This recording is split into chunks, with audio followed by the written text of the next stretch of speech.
Hi, I'm Brian. Welcome to Autogefühl. The BMW M2 has always been an opinion splitter when it comes to the range. Why? Well, it's small, it's sporty, but a lot of people said maybe it didn't have quite enough power. All of that's changed with the new model. Here we have the BMW M2 Competition. It's got a newer, more powerful engine. It's got a newer, more aggressive look. Does all of that add up to a newer, better car?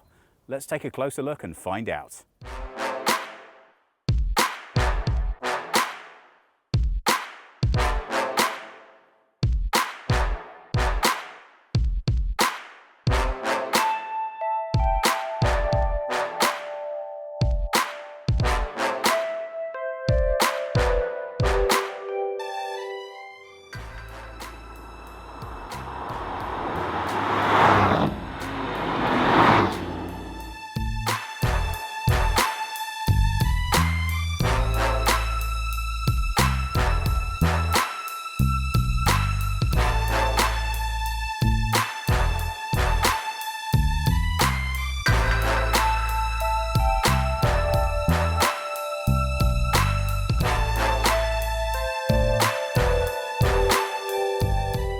It's all changed with the new M2 Competition. So have BMW thrown the baby out with the bathwater?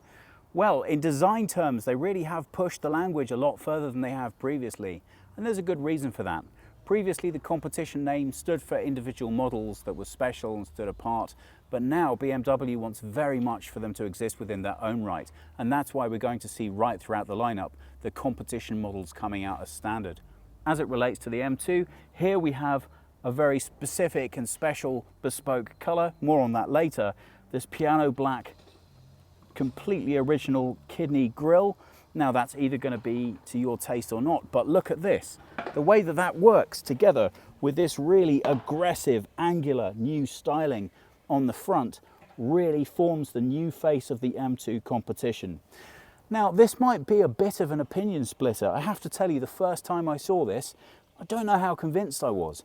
It looked a little bit damageable. All of these different levels and all of these different angles all looked like they added up to something that might break a little bit easily. But the more I've seen this face, the more it's grown on me. And a huge amount of that has to do with the way that it impacts on the car's drive, but we'll come on to that a little bit later.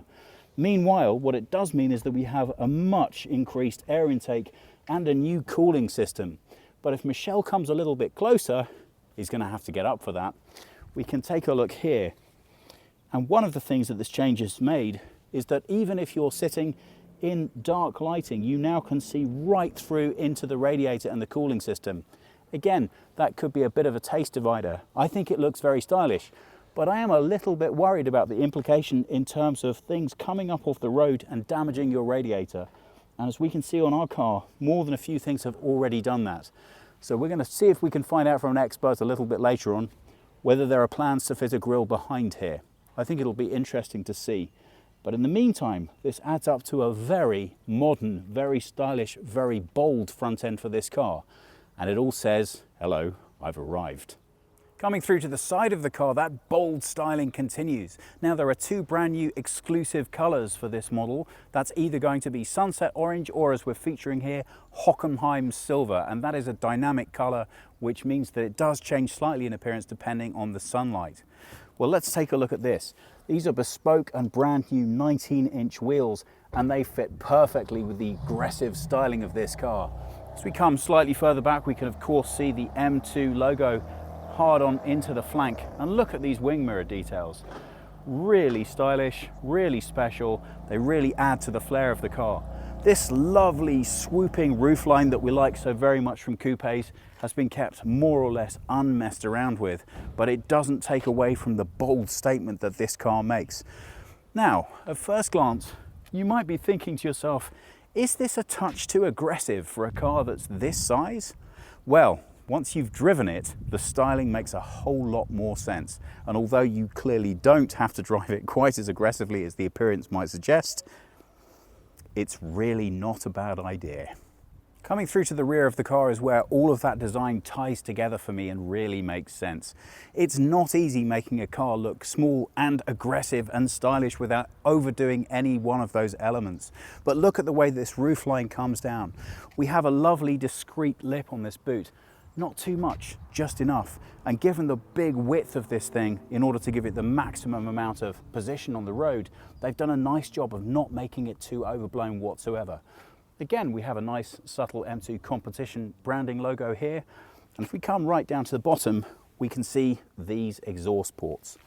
They are really nicely finished. Black lacquer, so stylish, tasteful, subtly sporty, but not too much. I think really important for a car design like this.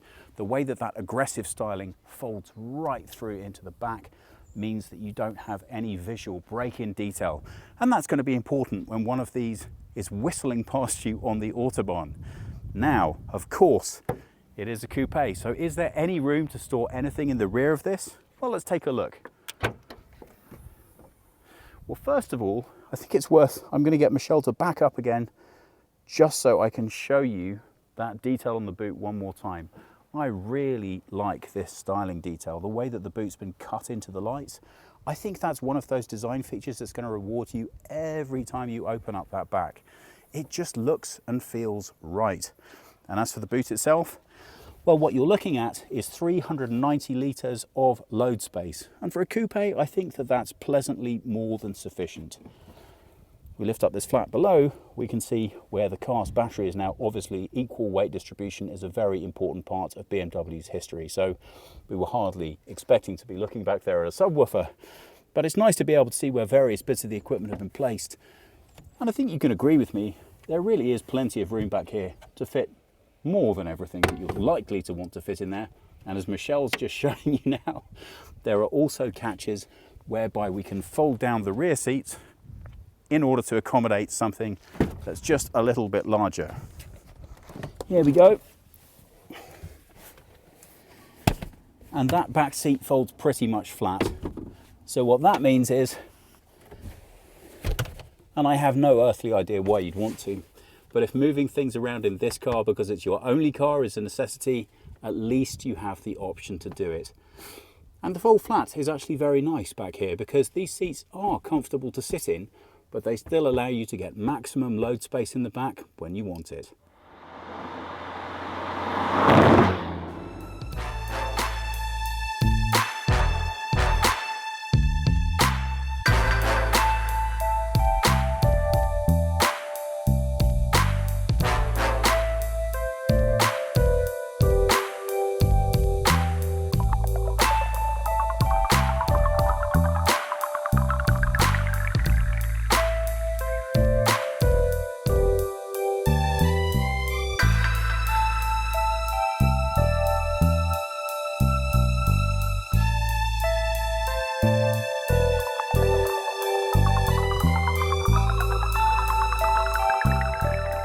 Here we have the key for the M2 Competition. It's a fairly standard BMW affair.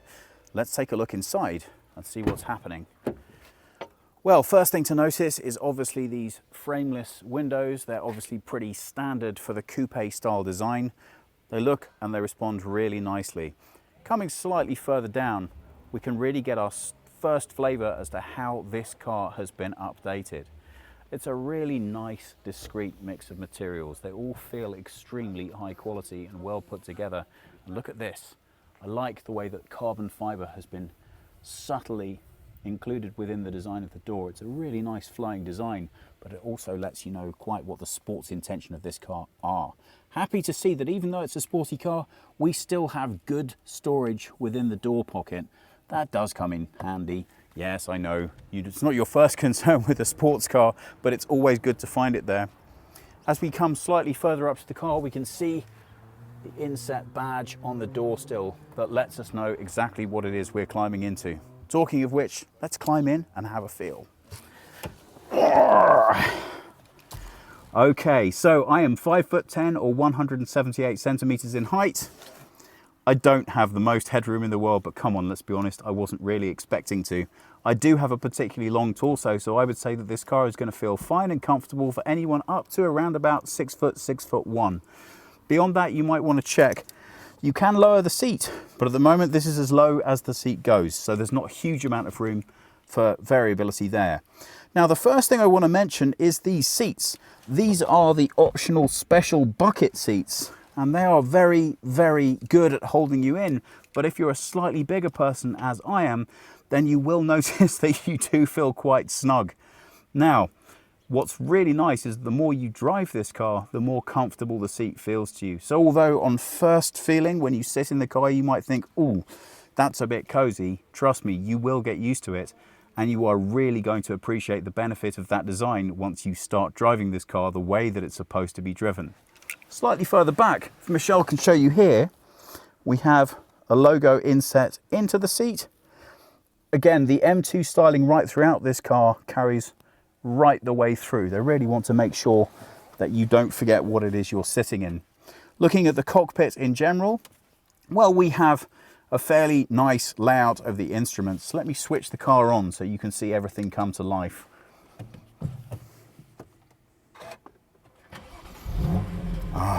And there's that lovely, lovely note. Well, we have a brand new steering wheel here. The entire display setup has been changed for this car. It is a very different feel from the M2 Coupe that came before. You would expect that with the addition of the competition name to the brand. The new engine, the new styling, it all adds up to a much more sporty total package. I think what they're trying to say with this car is, look, this really is a sporty car. It looks, feels and drives exactly like that, and everything about the experience delivers that. Now, if we have a look at the dashboard, we can see that we have a little bit of digital and a little bit of analog as well. Having driven some miles in this car now, I can tell you that the combination works very nicely together. In no way does it interfere with you. It's not disruptive. It's just a pleasure to get the information you need. We have what's not the world's largest infotainment display in the center, but it does work extremely well, and in combination with many different options for accessing the features you want, this touchscreen is nice and responsive and actually very easy to utilize while you're driving. The steering wheel controls mean that you can go right the way through most of the menus that you want to be able to access, and again, get at the information that you want when you need it. But come on, this car is all about driving. And the rethinking and redesign of this car means that the most important features you really want to access are very quick and simple to get right off the bat. If Michelle comes you round the other side, then I will show you the center console and you can see exactly what I'm talking about. One of the things I appreciate so much about this car is that it's been thought through completely from the top to the bottom from its predecessor. And that means listening to what the customers wanted. So if you're the kind of person who turns on this car and that engine note doesn't do anything for you, well, you already learned everything you need to know about it. It's not the kind of car you're going to appreciate. But if that engine note makes you quiver a little bit, you're not going to find anything that disappoints you once you get inside. There are acres of carbon fiber detail in here, and they're really just serving to reinforce the total sports package that you have. When I said that things have been rethought through to make sure the customer gets what the customer wants, one of the places that's most noticeable is how you interact with the car. They've gone to a huge amount of effort to make sure that whatever feature that you want to tweak or change is very easily accessible however you want to do it. So we have multiple menus everywhere, but they work together, they don't work in conflict. Have a look down here. This is the driver mode select button. It's really nice and simple to locate. So when you're driving along and you change between a leafy country road and being back in town, all you have to do is find this button effortlessly while you're driving. That's a really nice feature. Slightly further back, where you can see the control console, this works really well with the display. So we can still use the touchscreen if that's our preferred method of accessing it. We can still use various features on our steering wheel in order to access it. But this system, which we know from many previous BMWs, just gets better with every generation. What before has been known as being somewhat clunky in the usage, in this car with the latest version works really very simply. You can access all of the main controls with one push of the button, And they're nicely indented, so you know without needing to look at them exactly what it is that your hand is resting on, meaning that you can navigate through the many very comprehensive menus in a simple, straightforward, and very, I would say, expected way. And I really appreciate that, because when I'm driving this car, what I want to be thinking about is driving this car, not having to work out how to get the information out of it that I want while I'm doing it. Talking of that console in the center, let's take a closer look at what we have going on here. Well, really nice storage area for drinks, nicely inset, easy to keep clean, and a 12-volt charge point. And you know what? For once, I'm happy to see that there isn't a USB port included in the front, largely because we don't want phones getting in the way of everything else here. So this is actually the perfect size for just a couple of drinks and stays nicely out of the way of the controls of the car.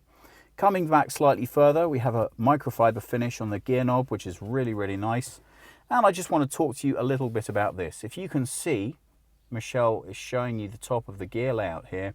One slightly confusing is there's no locked gate for reverse, so you don't pull up or push down. Let me show you. You have to really push it over and up in order to select reverse.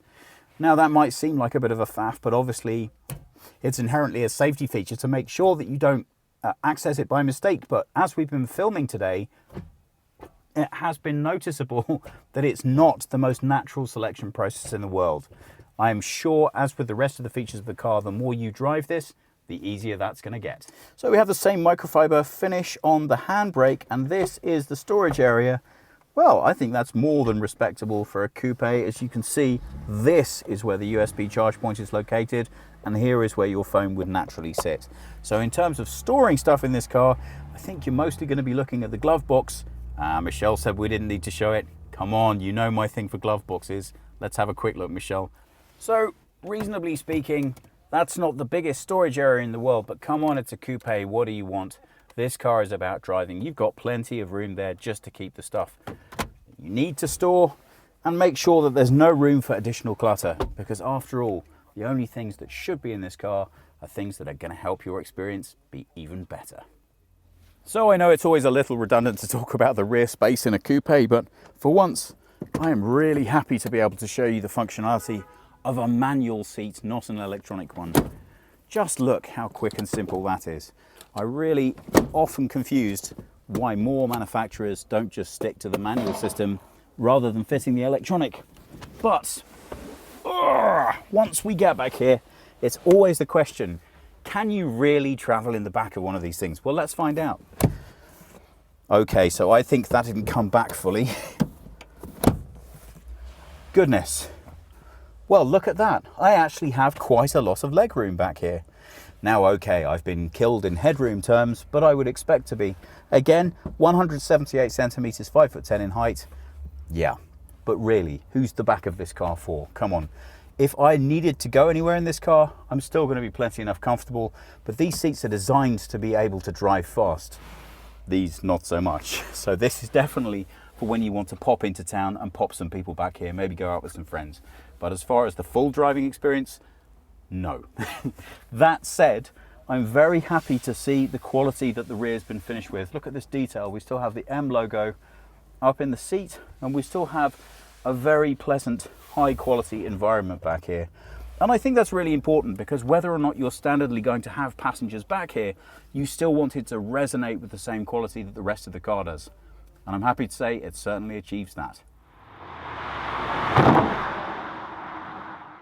One of the complaints about the previous M2 was that it didn't have quite enough oomph. Well, it does now. We have the 3-litre 6-cylinder engine that we know from the M3 and the M4, and that should deliver us quite a bit more excitement. So, first of all, let's get it started and see if we can pick up just what it sounds like. So right from the get-go, that throaty exhaust note really wants to tell you that there's plenty of power to be had here. Now, I have a 0 to 100 kilometers per hour of 4.4 seconds, and that's because I'm driving the manual. The automatic will save you 0.2 seconds, but I don't think you're going to be missing that when you're having all the fun of the manual. Just before we get started here, I can show you we have different driving modes to select. Now, in order to give you the full benefit of that sporty experience, I'm going to start this off in Sports Plus. One of the nice things you can do with this car is you can completely configure your own driver profile. So on the steering wheel, we have an M1 and an M2 button, and that allows us to make sure that we have the car set up exactly right for us. But for now, let's find out just what the Sport Plus can deliver. So here we go. So yes, you can get the car with a double clutch gearbox, but why would you want to do that? There's so much fun to be had with the manual. This car has really been designed from the bottom up to deliver the optimal driving experience. And okay, that means you notice the bumps and the grinds in the road a little bit more, but you also get a lot more smiling on your face while you're doing it. Now, this is not the best road to demonstrate how the car performs at speed on, but it does give you the opportunity to see how much fun you can have in this car, even when you're driving at suboptimal conditions. Really, this is not a car that you should be thinking about just using for cruising around town. But once you get in on the back roads, it's all kinds of fun. It's like driving an incredibly well-tuned go-kart. Prepare to keep right. Excuse my friend here giving us some instruction. Now, what I mean by that is that everything about the handling of this car has really been tightened in order to maximize the sporty feel of it. The payoff for that is obviously that it feels a little bit less comfortable and sophisticated over rougher or less comfortable road conditions. Prepare to keep right. But I think we can stop her from talking. Should we try that, Michelle? We should. Prepare Okay. to keep right. There we are. I think that should stop her from telling us what she thinks about the driving experience. Now, bearing in mind, as I said, when we pulled off, we did so in Sports Plus. But with a fairly easy and straightforward press of this button down here, I can quickly and easily change to Comfort. And a couple of things are going to happen when I do that. First of all, we're going to notice that that throaty sound has been pulled back a little bit. But what I'm particularly pleased about is that if I put my foot down, and here I'm in third, don't worry, the power didn't go anywhere. The steering is so responsive, it's so tight. You really want to make sure that you have your full attention on this driving experience. What's really nice about that is in a world where everything's slightly sanitized, a little bit too easy, a little bit unchallenging, the new competition cars from BMW really want to make sure that you're using your skills to the maximum as a driver to get the most out of the experience. And they really reward you if you pay attention to what you're doing. Needless to say, the downside of that is they punish you if you don't. Why wouldn't you want to? As I said, in an overly sanitized world, it's a real pleasure to be sitting behind the wheel of a car that still wants you to drive it. Now, interestingly, when Michelle and I first got into this car, the question we asked ourselves was, but who is this car for? It's quite difficult, because if you want something that has a little bit more power and muscle, then we're not quite sure it's going to deliver what you want. After all, the M5 Competition is all of that and more. Then again, if you want something that's a little smaller and a little bit more sedate, why would you want the Competition Pack? Because this drives aggressively, and you certainly don't necessarily associate that with a smaller, sporty car. But I can tell you, after having driven it for a bit, it makes perfect sense to me. This car is going to be absolutely wonderful for somebody who, bluntly, is more or less exactly like me. If you live in a village, but you work or commute to a town, you're going to love this car. Because once you have it in comfort mode, it'll drive perfectly respectfully around cobbled streets or wherever you need to get to in order to be at your work. But between town and your house, when you're in the countryside, you can have immense fun with this car and not even necessarily driving it that fast. Just really enjoy the experience of driving. And after all, that is what BMW say they want you to do more than anything else. So let's talk about the driving experience for this car. Well, this, in all respects, as with the drive, is a car that rewards your experience of it. What do I mean by that? Well, the first time I sat in this seat, I thought, oh, that's not the most comfortable experience in the world. Now, these are the special bucket seats. They do grip me very tightly, and okay, I am not the smallest guy in the world. But usually there's the possibility to adjust seating a little bit to make it right for you as the driver. These seats, not so much. but I've been very pleasantly surprised as I've driven in this car. The longer I've been in it, the more comfortable the seats have become, and they really work well with the driving experience. What do I mean by that? I mean that when I'm throwing this car around a corner at only 50, but a nice tight bend, it really holds me where I want to stay. And that's the most important thing when combined with having good comfort for that longer driving experience. Road visibility is good. Always you're going to suffer a little bit in a coupe lining with having great all-round visibility. That B-pillar is so far back there, it is going to leave you with a little bit of a blind spot. But the rear view mirrors have been really nicely worked out to make me feel that I have good all-round visibility. Combined with that, the driving setup, I have to say, as in common with most BMWs, is very, very pleasant indeed.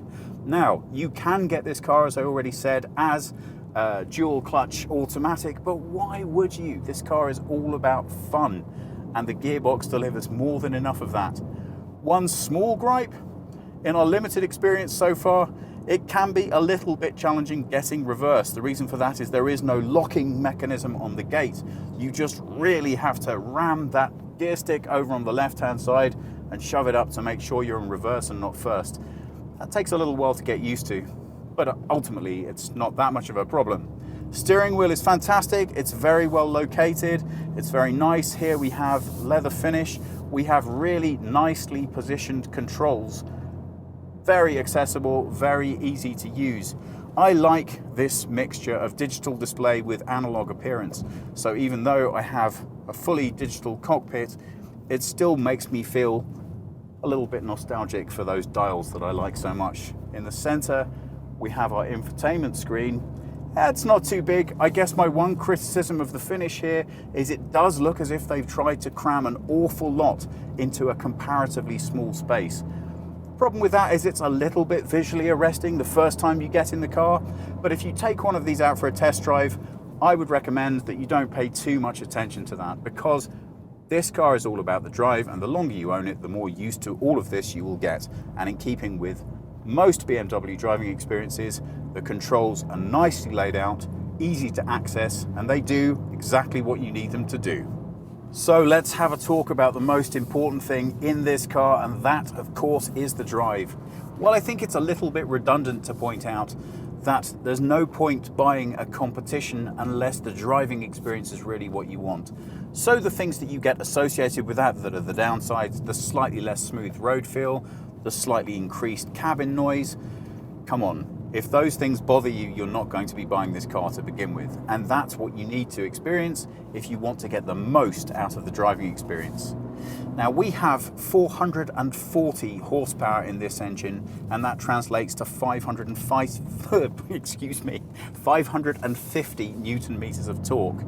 And all of that adds up to a really very nice driving experience. This is not the heaviest car in the road, but when you put it into a corner, that famed balance that BMW are so well known for really delivers a superb experience in terms of driving. The steering is crisp and taut and delivers every bit as much weight into the drive as you would want it to. Really does let you know that you have control over this car. The gear change is smooth and effortless. Again, I'm a manual guy. I would definitely go for the manual over the automatic every single time. And the brakes, and in this car we have the uprated brakes.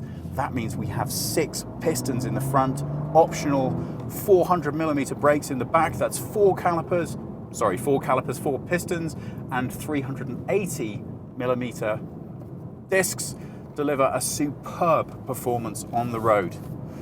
Now, we're going to try an Autogefühl first here. We have been told that this car will deliver a sub 10 litre to 100 kilometers driven fuel efficiency.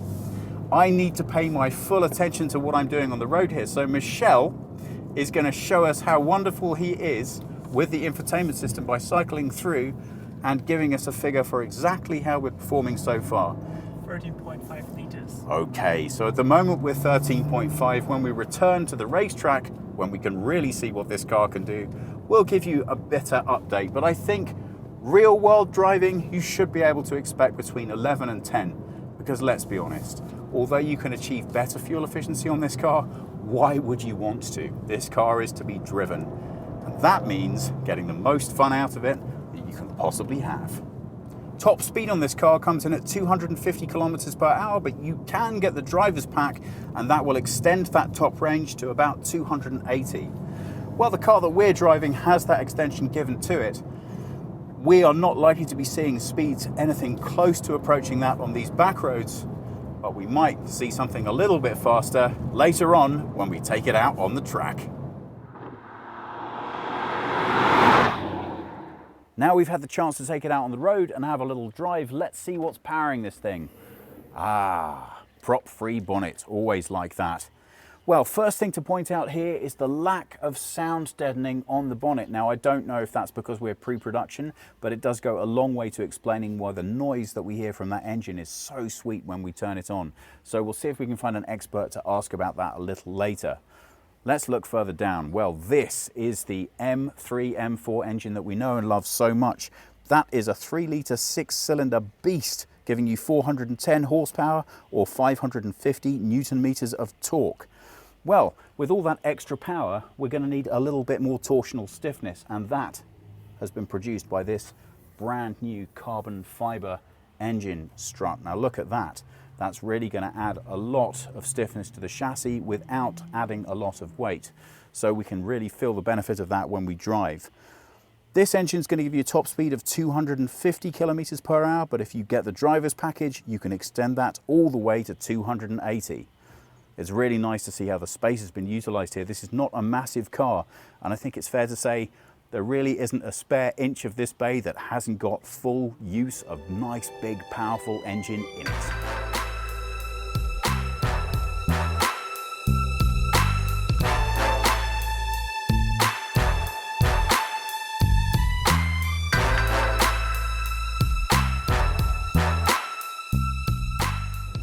Well, we finally got to bring the M2 Competition out onto the racetrack here at Ascari, and it's more than a little bit exciting. We have a professional driver in front of us.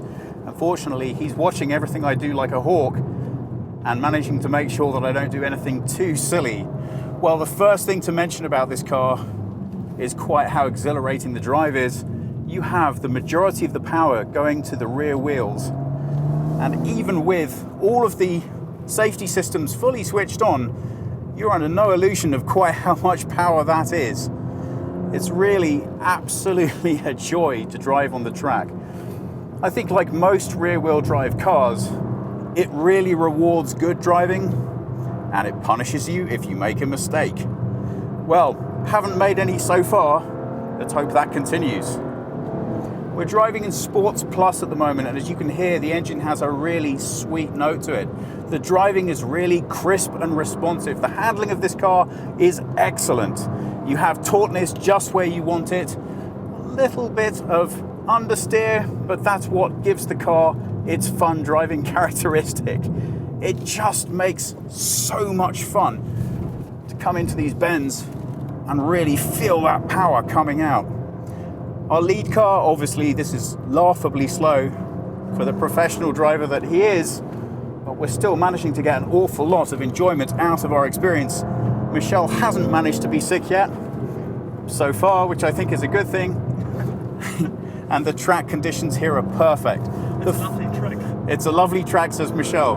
The first drive out that we took here in the morning, there was still quite a lot of dew on the track, and that made things a little bit hairy. But everything has dried off nicely now, meaning that we are more than capable of taking the most out of this car and this track driving experience.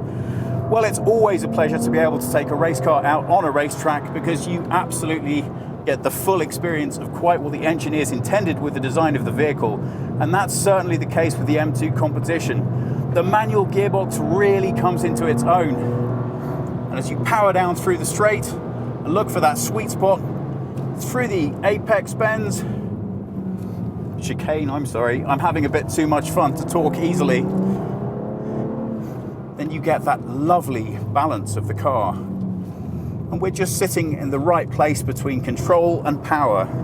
So although, obviously I'd like to have a little bit more control, the power is beautifully delivered here. It's crisp, exact, and still very refined. This isn't what you would describe as a raw race car, but it certainly is an immense amount of fun for a road spec car.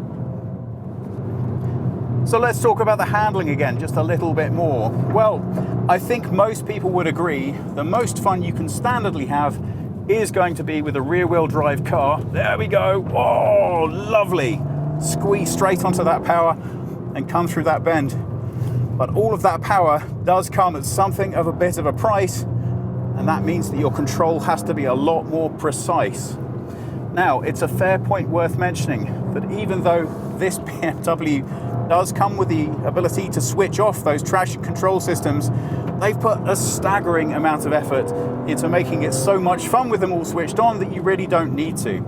The problem with switching those things off is that you really get much more of a sense of quite what happens when you have all of that power without the control that's so important that goes along hand in hand with it. I have to tell you, at this moment in time, I'm more than happy leaving those systems on, and it's not damaging my fun one little bit.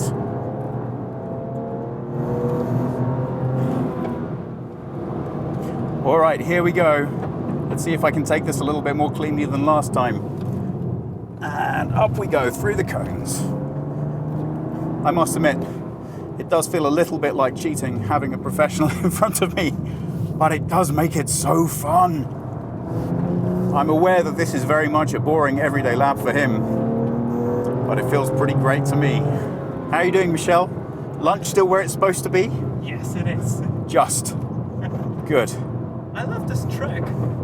The track is fantastic. And I tell you what else is fantastic, and that's this manual gearbox. It is just fun all day and all night. One of the things worth mentioning about the driving experience is just how forgiving the gearbox is. Now, I've heard it said a lot before, and I'm sure you have too, that the problem with electric cars is that you don't get quite the amount of audible feedback that you want from the engine. And I really don't think I've had an experience anytime recently that demonstrated that quite as well as this is demonstrating it right now. I know exactly when to change without even bothering to look at my rev counter. That audible feedback tells me exactly what the car is doing. And the dynamic range of each one of the gears is superb. So you really can make the most of both the acceleration and braking opportunities that you have as you're going around this course.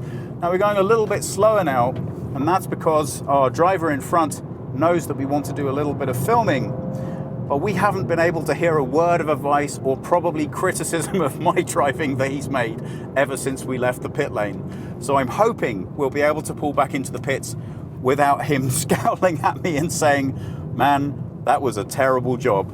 But I guess we'll just have to wait to find out.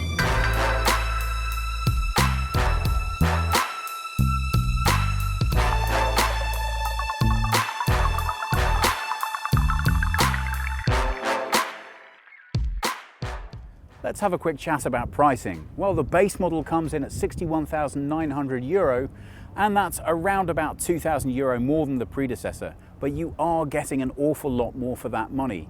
So are you going to be content with the base model? Probably not. I think there are a few additional extras you're going to want to spring for, but the whole principle behind the competition car is that you already get so much of what you need that there isn't that massive sticker shock once you start adding things. If you add every single thing to this car that you can possibly have, you still can't spend more than $78,000 on it. And you don't really need to spend anything like that. I would say a realistic fit out with everything you're actually going to want is $70,000. So what does that mean? Well, I'm going to want the uprated brakes. I'm going to want the driver's package taking off that limit on my performance. I'm going to want those sports seats. They really do work well. What am I not going to want? Well, come on. I know you can get a DSG and that's going to cost you a little bit more, but do you really want one? Not for me. It's much more fun with a manual. And a sunroof in this car?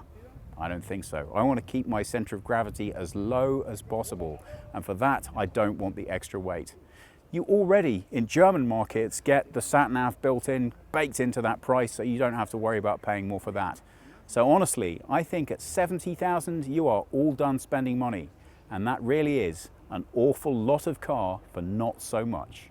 Well, we've had a really good chance to get to know the M2 Competition in all of its glory. We've taken it on the road, we've taken it on the track, and of course, we've had more than a little bit of a look around it. So what do we think? Well, as the package has come together as a whole, we really get a sense that BMW had a very specific intention with this car, and that was to deliver the maximum amount of driver experience for the least possible cost. How much does least possible cost mean? Well, we're looking at a starting price, that means entry level, of around about 61,900 euro. And broadly speaking, that's going to be about 2,000 euro more than the predecessor. But I think you get a very well equipped car for that. And all of the technical improvements add up to an astonishing amount of additional drive. What do I mean by that? Well, just to give you one example, it was really important when we moved to a larger engine to increase the amount of airflow that this vehicle has. And that means that overall, this vehicle now has 20% more airflow coming through into the engine, and that massively impacts on the amount of cooling. This kidney design right here, for example, whether you love it or whether you hate it, this has increased the airflow by itself by 40%. And that kind of thinking and that kind of design carries through right throughout the car. We did ask an expert about a couple of points that were interesting to us. There is no sound deadening on the inside of this bonnet, and I was very keen to know if that was because it's pre-production or that would be added later. I was told with more than a little bit of a wry smile that no, there will be no engine deadening on this car, and that's what gives it its sweet note. And I'm really happy to be able to tell you that. Now, behind here, as you can see, we've got very big gaps, and I was slightly concerned about what might be able to fly up off the road and straight into your very expensive radiator. Well, BMW have told me that they have done hundreds of thousands of miles of testing, and they haven't found that to be a significant problem so far. But they are committed to the passenger driver experience of this car, and certainly the owner's experience, which means that as the car ownership details come back, if they find they have to create a solution to this, they will address it. But in the meantime, maximum airflow going through to that much bigger, much more performance-based engine, and really nothing but driving experience coming through to the car. So, who is this car for? Anyone who likes driving, that is who. Yes, it's small. Yes, you have some practical considerations about what you can and can't fit into it, but you're going to be having so much fun driving it, you're really not going to care. It is an awful lot of car at the price point. And from my point of view, I am more than a little bit pleased with the outcome. So, thank you very much for watching. If you have any comments or questions, please pop them below. Please subscribe, and we hope we'll see you again soon.